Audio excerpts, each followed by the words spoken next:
آیت نمبر 47 پہ آ جائیں تو یہاں پہ ذکر آ رہا ہے یا ایھا الذین اوتوا الکتاب. اللہ تعالیٰ کن کی بات کر رہے ہیں؟ ان لوگوں کی بات کر رہے ہیں جن کو کتاب دی گئی، کہ اے لوگوں جو تمہیں کتاب دی گئی. اور ان کو کیا کہا گیا ہے یہاں پر؟ ان کو یہ بات کہی جا رہی ہے کہ جو کچھ ہم نے تم پہ نازل فرمایا، جو اسے بھی سچا کرنے والا ہے جو تمہارے پاس ہے، تم اس پر ایمان لے آؤ. یعنی ان کو قرآن پاک پر ایمان لانے کے لیے کہا جا رہا ہے. اور یہ بہت ایک اہم نقطہ ہے جس کو ہمیں یہاں پہ ضرور سمجھ لینا چاہیے. قرآن پاک کیا ہے؟ قرآن پاک اللہ کا وہ کلام ہے جو ہمیں بہت اسٹرانگ قسم کا ویلیو سسٹم دیتا ہے. یہ وہ پیغام ہے جو کہ اب رہتی دنیا تک تبدیل نہیں ہوگا. یہ وہ پیغام ہے جو کسی خاص نیشنلٹی کے لیے نہیں ہے، خاص کسی نسل کے لیے نہیں ہے، کسی خاص ریس کے لیے نہیں ہے، کسی خاص سٹیٹس کے لوگوں کے لیے نہیں ہے. یہ تمام لوگوں کو جو ہے وہ ہدایت پہنچاتا ہے. اور یہ وہ کلام ہے جو انسان کو پروڈکٹیو بناتا ہے، اس کو سچائی کی طرف لے کے جاتا ہے. اسی لیے اس کے فوراً بعد جو آیات آ رہی ہیں اس میں کیا کہہ دیا گیا کہ دوبارہ یہ تنبیہ دے دی گئی کہ شرک کی طرف نہ جانا. آیت 48 دیکھیں، ان اللہ لا یغفر ان یشرک بہ ویغفر ما دون ذلک لمن یشاء، کہ بے شک اللہ تعالیٰ تمام یقیناً اپنے ساتھ کیے ہوئے گناہ بخش دے گا، لیکن یقیناً اللہ تعالیٰ اپنے ساتھ شرک کیے جانے کو نہیں بخشتا، اور اس کے سوا جسے چاہے وہ بخش دیتا ہے. تو جو اللہ تعالیٰ کے ساتھ شریک مقرر کرے اس نے بہت بڑا بہتان جو ہے وہ گھڑ لیا.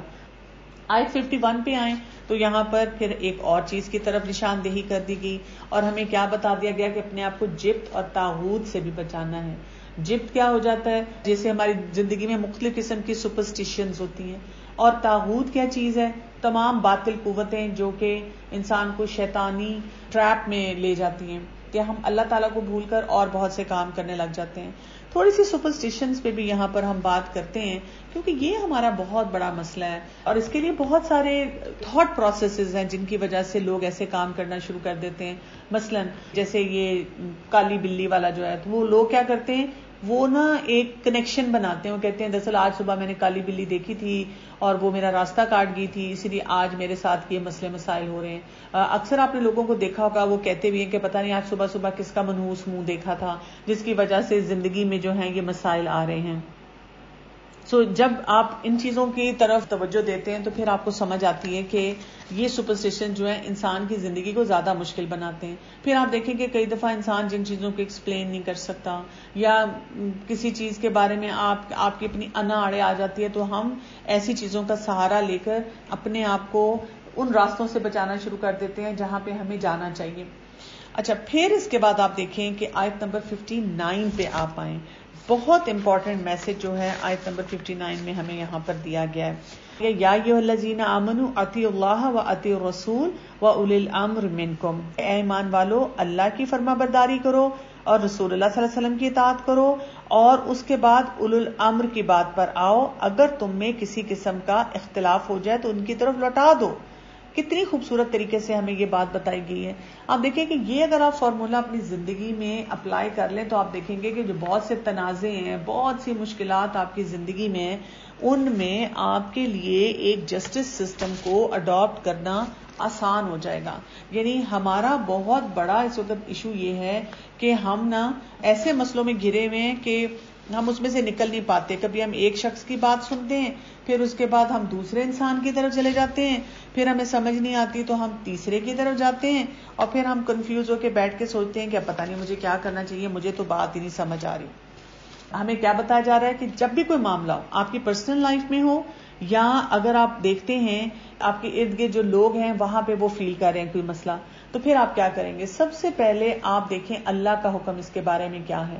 اچھا، اللہ کا حکم دیکھنے کے لیے آپ کو کیا کرنا ہوگا؟ آپ کو باقاعدہ قرآن کو پڑھنا ہوگا، کسی اسکالر کی گیدرنگ میں بیٹھنا ہوگا، اس کو سمجھنا ہوگا، احکامات کے لیول کو سمجھنا ہوگا. جب تک آپ اس چیز کو نہیں سمجھیں گے آپ کے معاملات حل نہیں ہوں گے. اب آپ نے جب اللہ کا حکم دیکھ لیا کہ حلال ہے حرام ہے، بات وہیں ختم ہو جاتی ہے، فل سٹاپ لگ جاتا ہے.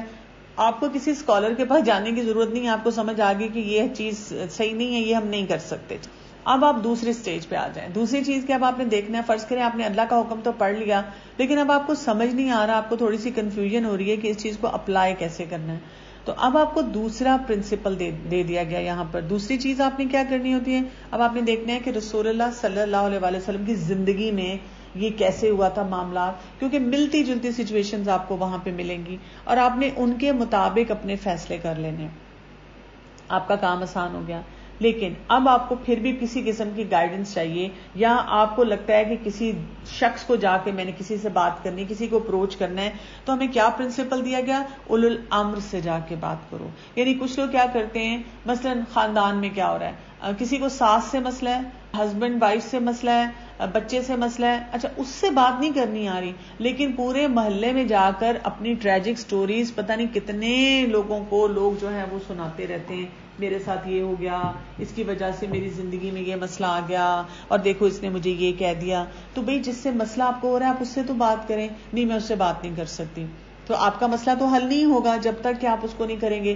دیٹ مینز آپ کو کمیونیکیشن اسکل سیکھنے ہیں، آپ کو کانفلکٹ ریزولوشن سیکھنی ہے، آپ کو کرٹیسائز کرنا صحیح طریقے سے آنا چاہیے، آپ کو پازیٹیو انسان ہونا پڑے گا، آپ کو ایمپتھی سیکھنی پڑے گی، آپ کو کمپیشن سیکھنا پڑے گا.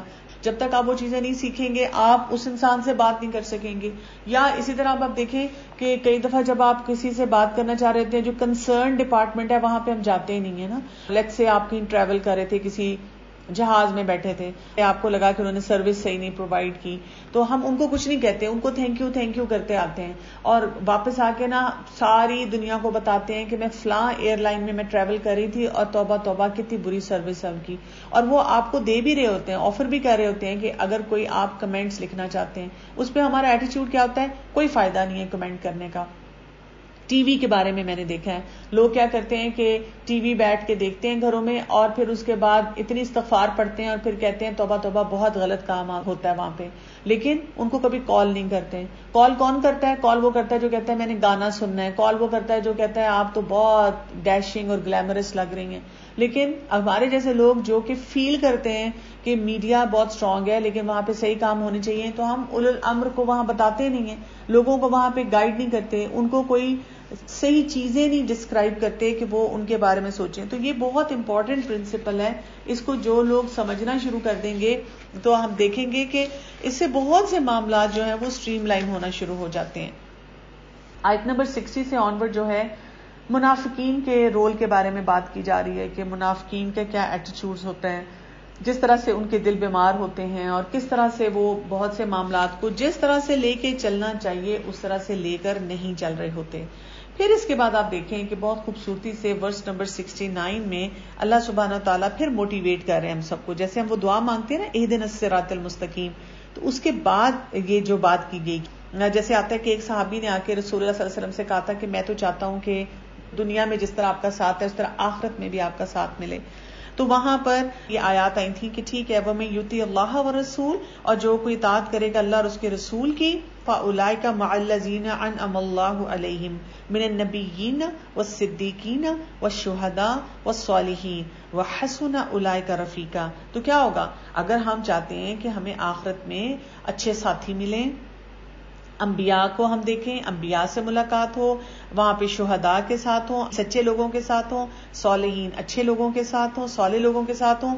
اور ہم جب سورہ الفاتحہ میں دعا مانگتے ہیں کہ اللہ تعالیٰ مجھے ان لوگوں کے ساتھ رکھ جن پہ تو نے انعام کیا، تو پھر ہمیں کیا کرنا ہوگا؟ وَمَن یُطِعِ اللَّهَ وَالرَّسُولَ، ہمیں اللہ اور رسول صلی اللہ علیہ وسلم کی اطاعت کرنی ہوگی. سمپل فارمولا جو ہے وہ یہاں پر ہمیں دے دیا گیا ہے. پھر اس کے بعد آپ دیکھیں کہ تھوڑا سا اور آگے چلیں، سورہ نساء یہ بھی چل رہی ہے. اب یہاں پر لاز آنے شروع ہو گئے ہیں بیٹل فیلڈ سچویشن کے. جیسے میں نے آپ کو بتایا تھا کہ سورہ نساء جو ہے وہ ان لوگوں کے بارے میں ہے جو بہت سفر کر رہے ہیں، پریشان ہیں، اپنے حق کے لیے شاید اتنا کھڑا نہیں ہو سکتے، تو یہاں پر ان کے لیے پھر بتا دیا گیا ان لوگوں کی جا کے کیسے مدد کی جائے. اور ان ساری سچویشن میں اگر آپ آیت نمبر 79 کے قریب آ جائیں تو پھر ایک بہت امپورٹنٹ پرنسپل ہے جو ہمیں دیا جا رہا ہے 78 اور 79 میں. وَإِن تُصِبْهُمْ سَيِّئَةٌ يَقُولُوا هَٰذِهِ مِنْ عِندِكَ، آپ کو کوئی برائی پہنچتی ہے تو اب وہ کہہ اٹھتے ہیں یہ تیری طرف سے ہے. اصول ہمارا کیا ہونا چاہیے، اور جب کوئی بھلائی پہنچتی ہے تو وہ اللہ کی طرف سے، اور جو برائی پہنچتی ہے وہ تیرے اپنے نفس کی طرف سے ہے. تو یہاں پہ ہمیں اس چیز کو بھی انڈرسٹینڈ کرنے کی ضرورت ہے کہ انسان کی زندگی میں جو اچھی چیزیں ہو رہی ہوتی ہیں وہ کس وجہ سے ہو رہی ہوتی ہیں، اس لیے کہ اللہ تعالیٰ ہم پہ خاص مہربانی کرتا ہے. اور جب ہمیں لگتا ہے کہ میں نے یہ کام بھی کیا پھر بھی فائدہ نہیں ہوا، تو I have to check out کہ میں نے کون سی چیز چھوڑ دی. اس معاملے میں بھی اپنے آپ کو فکس کرنے کی ضرورت ہے. آیت نمبر 82 پہ آ جائیں تو بہت امپورٹنٹ میسج یہاں پہ ہمیں دیا جا رہا ہے, اور ایک قسم کا آپ سوچیں کہ شیک بھی دیا جا رہا ہے. کہا جا رہا ہے افلا یتدبرون القرآن, کیا تم قرآن پہ غور و فکر نہیں کرتے؟ یعنی یہ جو ہمارے اتنے سارے مسئلے اور سوال ہیں نا, یہ صرف اس وجہ سے ہیں. میرے سے آ کے جب بھی کوئی بہت زیادہ سوال پوچھتا ہے, بار بار سوال پوچھتا ہے, تو میں ان کو پھر یہ بات کہتی ہوں کہ سنیں, آپ پراپر قرآن اسٹوڈنٹ بن جائیں. میں پرسنلی بھی یہ سمجھتی ہوں کہ میرے سوالوں کے جواب مجھے کبھی نہیں مل پائے تھے جب تک میں نے شروع سے قرآن پاک کو پڑھنے کا تہیہ نہیں کیا, اور وہ بھی خود سے نہیں, اسکالرز کے ساتھ, تاکہ آپ سمجھیں کہ جن لوگوں نے اپنی زندگیاں وقف کی ہوئی ہیں قرآن کے ساتھ, وہ اس کو کیسے سمجھاتے ہیں. جب تک آپ یہ نہیں سمجھیں گے, آپ شارٹ کٹ آنسر ڈھونڈ رہے ہیں, نہیں مجھے بتا دیں ہاں یا نہ, نہیں مجھے بتا دیں کہ ابھی ہم یہ کام کر سکتے ہیں کہ نہیں کر سکتے. دیکھیں, یہ کوئی بتانا جو ہے یہ آپ کو سطحی نالج دے رہا ہے, آپ کو فائدہ اس سے نہیں حاصل ہوگا. تو ہمیں تدبر کرنا ہے قرآن پاک پہ, یہ سوچ کے کہ یہ وہ پیغام ہے جو آخری وقت تک نہیں بدلنے والا, اور یہ سوچ کے کہ یہ ایسی چیز ہے جس کی لینگویج اگر ہم دیکھ لیں, اس کی ریزننگ ہم دیکھ لیں, جو ریشنل اس کا ہے دیکھ لیں. اچھا, جو سائنٹیفک پروفز دیے گئے ہیں, یعنی سائنسدان جو ہیں پتہ نہیں کتنے کتنے بجٹ لگا کے کیسی کیسی لیبز بنا کے اور اپنی اکوپمنٹ کے ساتھ اور اتنا ہیوی انویسٹمنٹ کے ساتھ جو چیز فائنڈ آؤٹ کرتے ہیں کوئی چھوٹی سی, اور وہ بھی کئی دفعہ بعد میں بدل جاتی ہے, پتہ چلتا ہے نہیں یہ نہیں تھی, اس کے علاوہ بھی ایک اور چیز بھی ساتھ پتہ چلی ہے. اللہ سبحانہ تعالیٰ نے وہ قرآن پاک میں ہمیں دے دیا ہے کہ ہم سمجھیں. اور یہ سب چیزیں رسول اللہ صلی اللہ علیہ وسلم نے دی, جو امی تھے, ہسٹوریکل فیکٹ سارے دے دیے. دنیا کی جو ہمارے لائف کے سسٹمز ہیں سارے, انسانی تعلقات کی بنیاد کیا ہونی چاہیے, خوشی کا معیار کیا ہونا چاہیے, پھر آگے کے بارے میں, فیوچر کے بارے میں ہمیں بہت ساری پروفیسز دے دی, لاجک ہمیں دے دیا. یعنی ایسی ایسی باتیں ہمیں قرآن پاک سے پتہ چلتی ہیں, لیکن ہماری پرابلم یہ ہے کہ ہم خود سے وہ سیکھنا نہیں چاہتے, نہ وہ ایفرٹ نہیں کرنا چاہتے. ہم کہتے ہیں کہ نہیں مجھے وہ دے دو, فاسٹ فوڈ لائف میں رہتے ہیں نا, ہر چیز ہم اسی طریقے سے استعمال کرتے ہیں. اسے تھوڑا آگے جائیں تو اب ایک امپورٹنٹ میسج ہمیں آیت نمبر 86 میں مل رہا ہے, اور یہ میسج کیا مل رہا ہے؟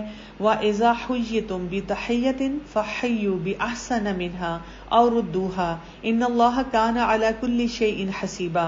کیا بتایا گیا یہاں پہ؟ اور جب تمہیں سلام کیا جائے تو تم اس سے اچھا جواب دو یا انہی الفاظ کو لوٹا دو, بے شک اللہ تعالیٰ ہر چیز کا حساب لینے والا ہے.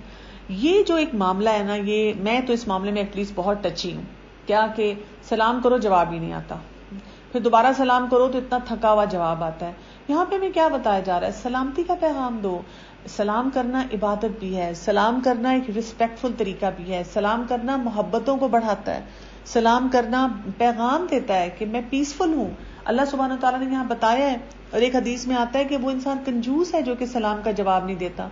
اچھا, پھر ہمارے لوگوں کے نا وہی ایکسٹریم بیہیویئرز ہوتے ہیں, وہ کہتے ہیں نہیں ہیلو نہیں بولنا, ہیلو کا مطلب ہے ہیل او, پتہ نہیں کہاں سے یہ باتیں نکل آئی ہیں, واللہ عالم اس میں کتنی صداقت ہے.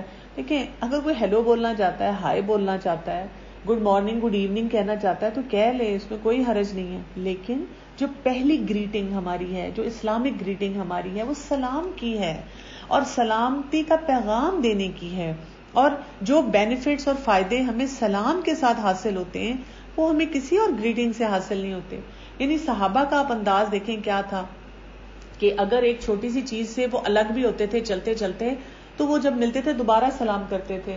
اسی طرح آپ دیکھیں کہ جب وہ جاتے تھے مارکیٹ میں تو وہ شاپنگ کے لیے نہیں جاتے تھے, سلام کرنے جاتے تھے. میرا جو بھائی ہیں تو وہ کیڈیٹ کالج میں پڑھے ہوئے ہیں, تو مجھے یاد ہے کہ ہم جب چھوٹے ہوتے تھے اور ہم ان کو ملنے جب جایا کرتے تھے وہاں پہ, تو جہاں سے گزرنا سارے کیڈیٹ سلام سلام سلام پورا سلام کرتے تھے. تو جب بھائی سے میں نے پوچھا کہ یہ کیا بات ہے, اتنا مطلب ان کو ڈسپلن سکھایا گیا کہ یہ لوگ سلام ضرور کرتے ہیں, نہ جان نہ پہچان, کیونکہ اس وقت تو خود بھی سلام کی وہ اہمیت نہیں پتا تھی. اس پہ انہوں نے بتایا کہ کیڈیٹس کا یہ اصول ہے کہ جب آپ کا آئی کانٹیکٹ ہو جائے تو آپ نے سلام کرنا ہے. کین یو امیجن کہ یعنی دنیا کے حساب سے بھی ایسے مینر سکھائے جا رہے ہیں, لیکن ہمارے رب نے تو ہمیں اتنے اس کے ورچوز بتا دیے ہیں, اس کے فضائل بتا دیے ہیں.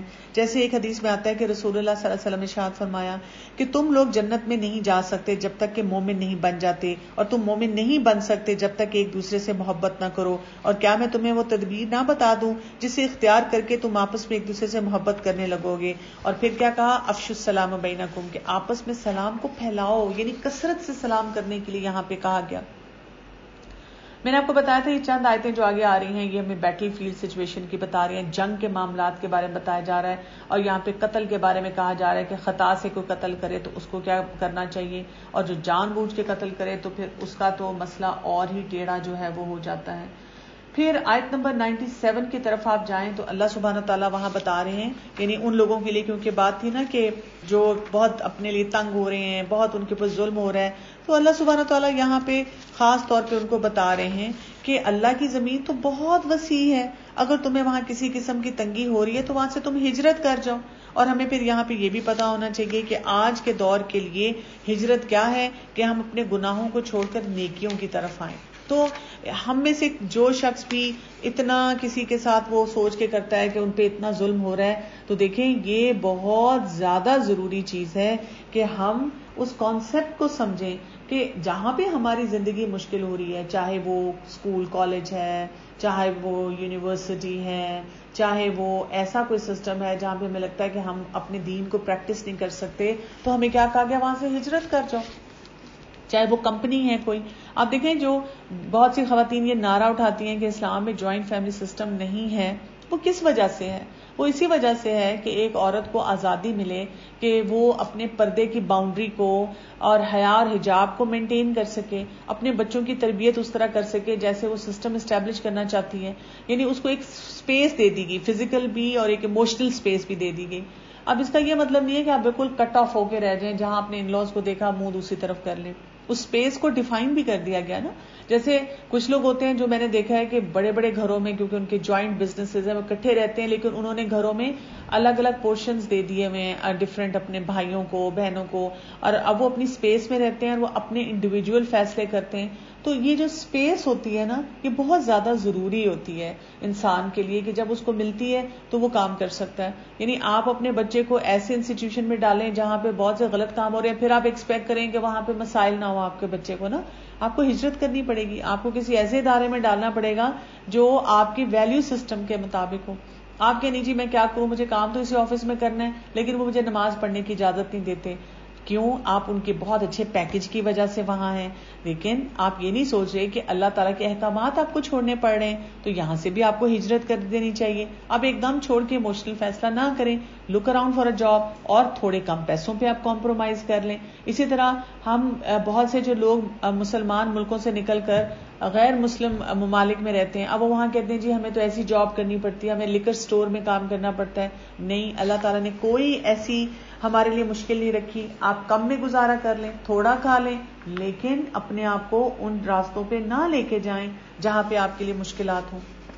آیت نمبر 101 کی طرف جب ہم جاتے ہیں، کیونکہ ابھی یہ جنگ کا یہ پورا سین ہے وہی چل رہا ہے، اور اس کے ریلیٹڈ ہمیں بہت سے جو گائیڈ لائن ہے وہ دی جا رہی ہے. یہاں پہ صلاۃ الخوف کی بات ہو رہی ہے، یہ بہت امپورٹنٹ ہے اس کو پورا سمجھنا کہ خوف کا موقع، جنگ کا موقع، وہاں پہ بھی کہا گیا نماز پڑھو، اور نماز پڑھنے کا طریقہ بتا دیا گیا، اور ساتھ ہی ان آیات میں نیچے کیا بتا دیا گیا کہ نماز وقت کی پابندی کے ساتھ مومنوں پہ فرض ہے. یعنی اب یہ نہیں کہا گیا کہ ہاں نہیں یہاں تو بہت مشکل ہے چھوڑ دو نماز.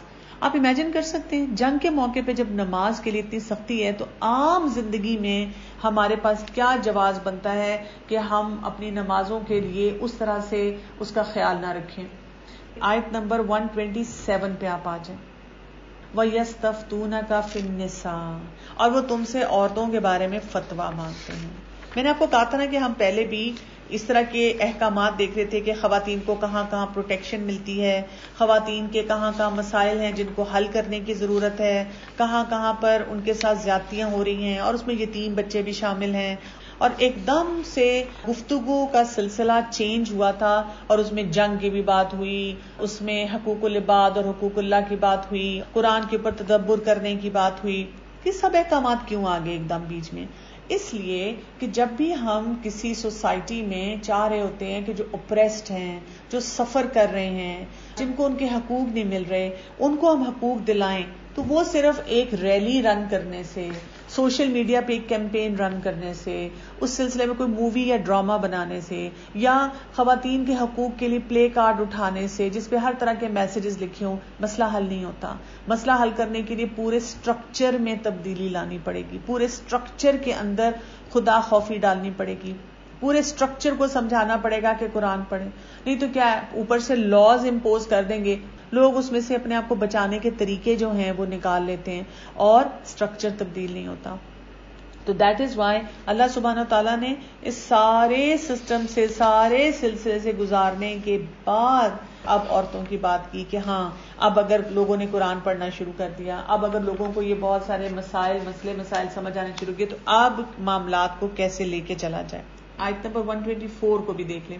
وَمَن يَعْمَلْ مِنَ الصَّالِحَاتِ مِن ذَكَرٍ أَوْ أُنثَىٰ وَهُوَ مُؤْمِنٌ فَأُولَٰئِكَ يَدْخُلُونَ الْجَنَّةَ وَلَا يُظْلَمُونَ نَقِيرًا. چاہے مرد ہو یا عورت ہو، جو بھی نیک کام کرے گا وہ جنت میں جائے گا، اور اس کو جیسے کھجور کے شگاف کے برابر بھی اس کا حق نہیں مارا جائے گا. یہ بھی دیکھیں کتنی خوبصورت ہے، جن کی جینڈر ڈسکریمنیشن کا کانسیپٹ ہمارے دین میں نہیں ہے. ہمارے دین میں جینڈر جو ہے اس کی بہت ایکویلٹی ہے. ہاں کچھ جگہوں پہ جینڈر رولز ڈفرینٹ ہیں، ان کو بھی اس کا سسٹم کا حصہ بنایا گیا ہے. یعنی مرد کو کہا گیا تم مرد ہو، تم مرد کی طرح کام کرو، عورت کو کہا گیا تم عورت ہو، تم عورتوں والے کام کرو. پے رول ایک ہی ہے. یعنی اگر مرد نماز پڑھ رہا ہے، عورت نماز پڑھ رہی ہے، یا جنت میں آپ دیکھیں کہ یہ نہیں ہے کہ مردوں کی جنت اور ہے عورتوں کی جنت اور ہے، نہیں، ایسی باتیں نہیں ہیں. اللہ تعالیٰ نے جو ریوارڈ سسٹم بنایا ہے اس کے اصول و ضوابط جو ہیں وہ بالکل ایک ہی طرح سے چل رہے ہیں.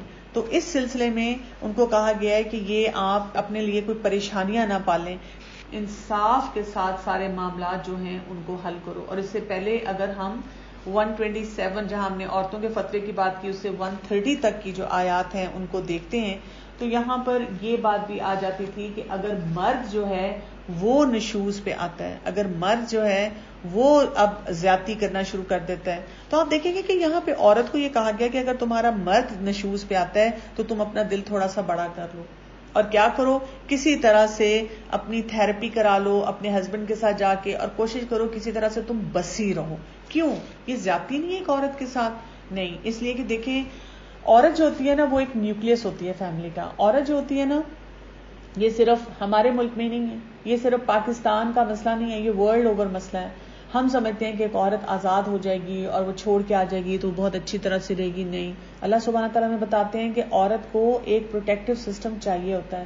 اگر اس کا مرد جو ہے اگر کسی اور جگہ انگیج ہے تو وہ پہلے کسی طریقے سے کسی ایسے سسٹم سے لوگوں کو انگیج کر کے، عقل مند لوگ فیملی میں سے ہوتے ہیں، اس مسئلے کو حل کرنے کی کوشش کرے تاکہ وہ اپنے لیے آسانیاں پیدا کرے.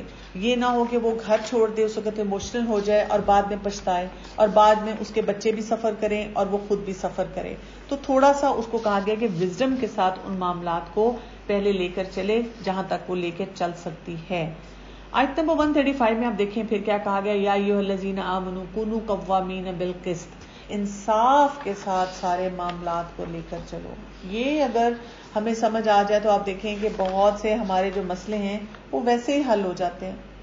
پارا ختم ہو رہا ہے، جز ختم ہو رہا ہے، اور اس میں ٹورڈز دا اینڈ آ کر بہت اسٹرانگ قسم کی وارننگ وہ منافقین کو مل رہی ہے. ان کا سٹیٹس بتا دیا گیا ہے کہ وہ آخرت میں کہاں ہوں گے. ان کی نماز کے بارے میں بتا دیا گیا ہے کہ وہ نماز کیسی ڈھیلی پڑھتے ہیں.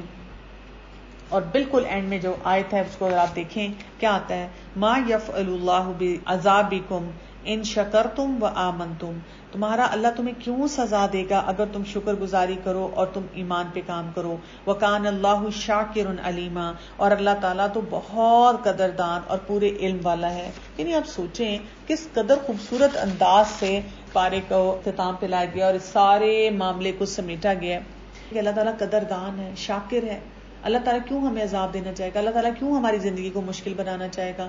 لیکن اللہ تعالیٰ جو قدردان ہے کس وجہ سے ہے؟ اللہ کے نام شاکر کے ساتھ علیم آیا ہے، جاننے والا ہے. کیا اللہ تعالیٰ جانتا ہے؟ اللہ تعالیٰ جانتا ہے اس نے جو سسٹم پورا کریٹ کیا ہے.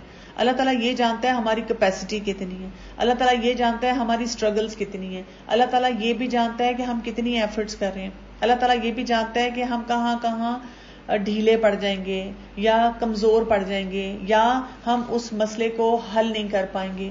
یعنی اللہ تعالیٰ کی نظر سے کوئی چیز بھی چھپی نہیں ہوئی ہے. اسی لیے ہمیں کیا کرنے کی ضرورت ہے؟ اپنی زندگی میں شکر کو لانے کی ضرورت ہے. اور کیسے لے کر آئیں ہم شکر کو؟ جیسے ایک ریسرچ ہے وہ بتاتی ہے کہ جو لوگ اپنی زندگی میں روزانہ کسی نہ کسی چیز پہ شکر کرتے ہیں اللہ کا، ان کی زندگی میں کم سٹریسز ہوتے ہیں. تو ایک تو کمپیریزنز نہ کریں، ٹھیک ہے، فلاں کے پاس یہ ہے تو میرے پاس یہ کیوں نہیں ہے، اور یہ میرے ساتھ کتنی زیادتی ہے. اگر ایک زیادتی ہو رہی ہے تو 100 آسانیاں بھی آئی ہیں، ان آسانیوں کو دیکھیں. اپنی لینگویج کو امپروو کریں گے، ہر وقت ناشکری کے جملے نہ بولیں. ایسے پازیٹیو لوگوں کے ساتھ رہیں جو شاید آپ سے، ان کے پاس کم چیزیں ہوں لیکن وہ شکر گزار رویے کے ساتھ رہتے ہیں. اور اکثر لوگ تو کہتے ہیں کہ آپ اپنا ایک جرنل بنائیں، گریٹیٹیوڈ جرنل بنائیں جس کو لکھیں. اور نماز میں سجدے کی حالت میں جس قدر آپ اللہ کا شکر ادا کر سکتے ہیں وہ کریں. اور آپ دیکھیں گے کہ آپ کی زندگی میں وہی چیزیں ہوں گی لیکن اس میں برکت آ جائے گی اور وہ چیزیں جو ہیں وہ ٹرانسفارم ہو جائیں گی. کیا ڈفرنس ہے کلینکل سائیکائٹرسٹ اور کلینکل سائیکالوجسٹ میں in a sense of Islamic perspective? Psychiatrist جو ہوتا ہے وہ میڈیکل ڈاکٹر ہوتا ہے، وہ ڈیزیز چیزوں کو دیکھتا ہے. سائیکالوجسٹ جو ہوتا ہے وہ ایسا ڈاکٹر نہیں ہوتا انلیس وہ پی ایچ ڈی اس میں کر لے. ان کا کام ہوتا ہے یہ آپ کی مینٹل، اس کی جو کاؤنسلنگ ہوتی ہے وہ کرتے ہیں، کوگنیٹو بیہیویئر تھراپیز کرتے ہیں. آپ کو وہ طریقے سکھاتے ہیں کہ کیسے آپ کے کوپنگ میکینزم اسٹرانگ ہو جائیں تاکہ آپ اپنی زندگی کو بہترین طور پہ گزار سکیں. بہت سے لوگ یہ غلطی کرتے ہیں کہ اسٹریٹ اوے سائیکائٹرسٹ کے پاس چلے جاتے ہیں. تو میں ہمیشہ ان کو ریکمینڈ یہ کرتی ہوں، اور وہ کیا کرتے ہیں، سال ہر سال میڈیسن کھاتے رہتے ہیں اور ڈپریس ہی رہتے ہیں. تو میں ان کو ہمیشہ کہتی ہوں کہ اگر آپ کو سائیکائٹرسٹ نے ڈائگنوز کیا بھی ہے، کوئی ایسی ایلمنٹ ہے جس کی وجہ سے آپ کو کوئی میڈیکیشن لینی پڑ رہی ہے، تو وہ اس میڈیکیشن کے ساتھ آپ سائیکو تھراپی ضرور کروائیں. لیکن یہ یاد رکھیے گا کہ سائیکو تھراپی ایک دن کا کام نہیں ہے. قرآن ہمیں کیور آف فیئر کے بارے میں کیا بتاتا ہے؟ قرآن ہمیں فیئر کے بارے میں یہ بتاتا ہے کہ وَلَا خَوْفٌ عَلَيْهِمْ وَلَا هُمْ يَحْزَنُونَ. جو لوگ قرآن کے ساتھ اپنا تعلق مضبوط کرتے ہیں، اللہ کا تقوی اختیار کرتے ہیں، تو ان کے لیے خوف اور حزن نہیں رہتا. یعنی نہ ان کو پاسٹ کے غم جو ہیں وہ بادر کرتے ہیں، ان کی بھی ہیلنگ ہو جاتی ہے، اور جو فیوچر کی انزائٹیز ہیں وہ اس سے بھی اپنے آپ کو بچا پاتے ہیں. لیکن اس کے ساتھ یاد رکھیں کہ جیسے موسیٰ علیہ السلام کے واقعے میں آتا ہے، طبعی خوف جو ہوتے ہیں نا، جیسے کاکروچ اور چھپکلی کا خوف، ہائٹ کا خوف، اندھیرے کا خوف، یہ طبعی خوف ہوتے ہیں. تو اس کا کوئی تعلق نہیں ہے آپ کے تقویٰ کے لیول کے ساتھ. جیسے کئی دفعہ مائیں اپنے بچوں کو بہت بہادر بنانے کی کوشش کرتی ہیں، جو اندھیرے میں جاؤ کچھ نہیں ہوگا، آیت الکرسی پڑھ لو. آیت الکرسی پڑھنے سے پروٹیکشن آئے گی، اس کو اللہ کا کنیکشن فیل ہوگا، لیکن یہ طبعی خوف ہوتا ہے کہ آپ کو اندھیرے سے ڈر لگتا ہے. تو آپ وہاں پہ لیمپ جلا دیں، آپ بچے کے پاس تھوڑی دیر کے لیے بیٹھ جائیں. تو کیور یہی ہے کہ تقویٰ بڑھائیں، کیور یہ ہے کہ آپ اللہ کی حفاظت میں آئیں، صبح شام کی دعائیں پڑھیں. وآخر دعوانا الحمدللہ رب العالمین. سبحانک اللہم وبحمدک، اشہد ان لا الہ الا انت، استغفرک واتوب الیک. السلام علیکم ورحمۃ اللہ وبرکاتہ.